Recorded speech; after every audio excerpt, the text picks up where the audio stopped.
Hello everyone, welcome back to my YouTube channel. आज की video में मैं आपके लिए खाटू श्याम जी की बहुत ही प्रसिद्ध कहानी लेकर आई हूँ, तो वीडियो को एंड तक ज़रूर देखिएगा। तो चलिए कहानी को शुरू करते हैं। राजस्थान के शेखावाटी के सीकर जिले में स्थित है परम धाम खाटू। यहाँ विराजित हैं खाटू श्याम जी। खाटू का श्याम मंदिर बहुत ही प्राचीन है। यहाँ पर प्रतिवर्ष फाल्गुन माह शुक्ल छठी से 12 तक यह मेला लगता है। श्याम बाबा की महिमा का बखान करने वाले भक्त राजस्थान या भारत में ही नहीं बल्कि दुनिया के कोने कोने में मौजूद हैं। आओ जानते हैं कि कौन है बाबा खाटू श्याम जी, क्या है उनकी कहानी।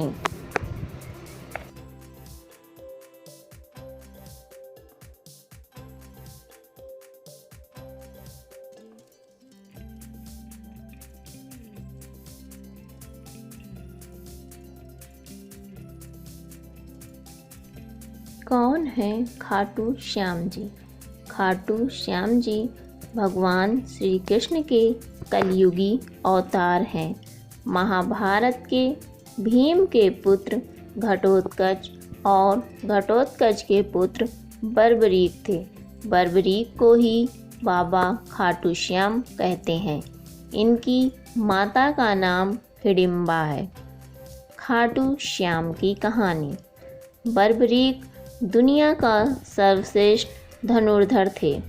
बर्बरीक के लिए 3 बाण ही काफ़ी थे, जिसके बल पर वे कौरवों और पांडवों की पूरी सेना को समाप्त कर सकते थे।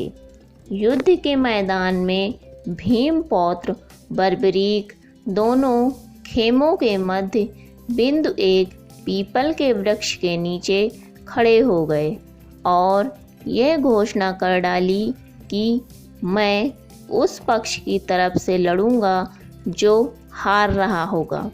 बर्बरीक की इस घोषणा से कृष्ण चिंतित हो गए।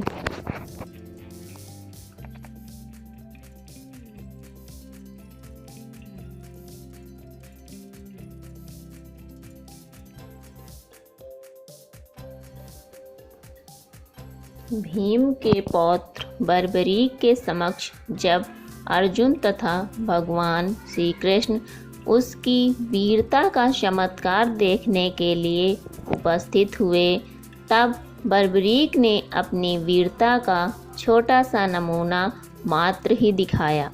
कृष्ण ने कहा कि यह जो वृक्ष है, इसके सारे पत्तों को एक ही तीर से छेद दो तो मैं मान जाऊंगा। बर्बरीक ने आज्ञा लेकर तीर को वृक्ष की ओर छोड़ दिया। जब तीर एक एक कर सारे पत्तों को छेदता जा रहा था, उसी दौरान एक पत्ता टूटकर नीचे गिर पड़ा। कृष्ण ने उस पत्ते पर यह सोचकर पैर रखकर उसे छिपा लिया कि यह छेद होने से बच जाएगा, लेकिन सभी पत्तों को छेदता हुआ वह तीर कृष्ण के पैरों के पास आकर रुक गया। तब बर्बरीक ने कहा कि प्रभु, आपके पैर के नीचे एक पत्ता दबा है, कृपया पैर हटा लीजिए, क्योंकि मैंने तीर को सिर्फ पत्तों को छेदने की आज्ञा दे रखी है, आपके पैर को छेदने की नहीं।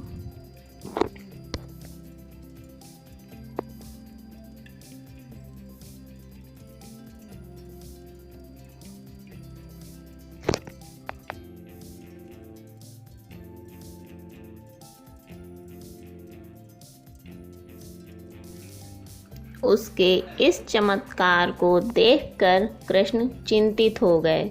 भगवान श्री कृष्ण यह बात जानते थे कि बर्बरीक प्रतिज्ञावश हारने वाले का साथ देगा। यदि कौरव हारते हुए नजर आए तो फिर पांडवों के लिए संकट खड़ा हो जाएगा, और यदि जब पांडव बर्बरीक के सामने हारते नजर आए तो फिर वो पांडवों का साथ देगा। इस तरह वो दोनों ओर की सेना को एक ही तीर से खत्म कर देगा। तब भगवान श्री कृष्ण ब्राह्मण का भेष बनाकर सुबह बर्बरीक के शिविर के द्वार पर पहुंच गए और दान मांगने लगे। बर्बरीक ने कहा, मांगो ब्राह्मण, क्या चाहिए? ब्राह्मण रूपी कृष्ण ने कहा कि तुम दे ना सकोगे, लेकिन बर्बरीक कृष्ण के जाल में फंस गए और कृष्ण ने उससे उसका शीश मांग लिया।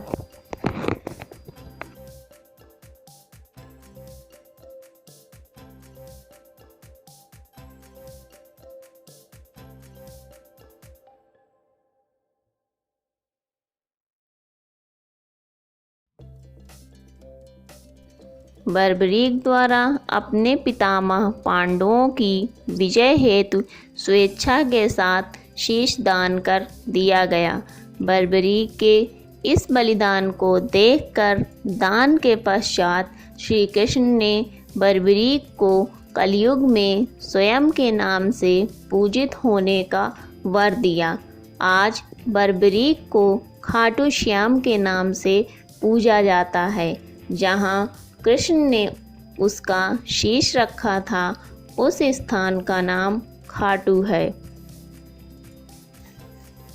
खाटू श्याम से जुड़े कुछ अनजाने रहस्य। नंबर 1, बर्बरीक देवी के उपासक थे। देवी के वरदान से उसे 3 दिव्य बाण मिले थे, जो अपने लक्ष्य को भेद कर वापस उनके पास आ जाते थे। इसकी वजह से बर्बरीक अजेय थे।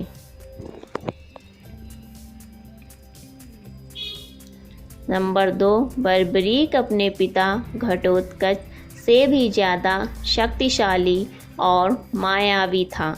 नंबर 3, कहते हैं कि जब बर्बरीक से श्री कृष्ण ने शीश मांगा तो बर्बरीक ने रात भर भजन किया और फाल्गुन शुक्ल द्वादशी को स्नान करके पूजा की और अपने हाथ से अपना शीश काटकर श्री कृष्ण को दान कर दिया।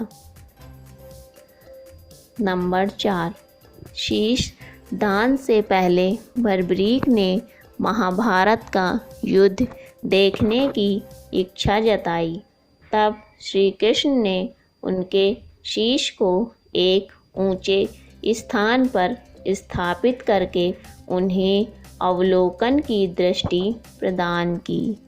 नंबर 5, युद्ध समाप्ति के बाद जब पांडव विजयश्री का श्रेय देने के लिए वाद विवाद कर रहे थे, तब श्री कृष्ण ने कहा कि इसका निर्णय तो बर्बरीक का शीश ही कर सकता है।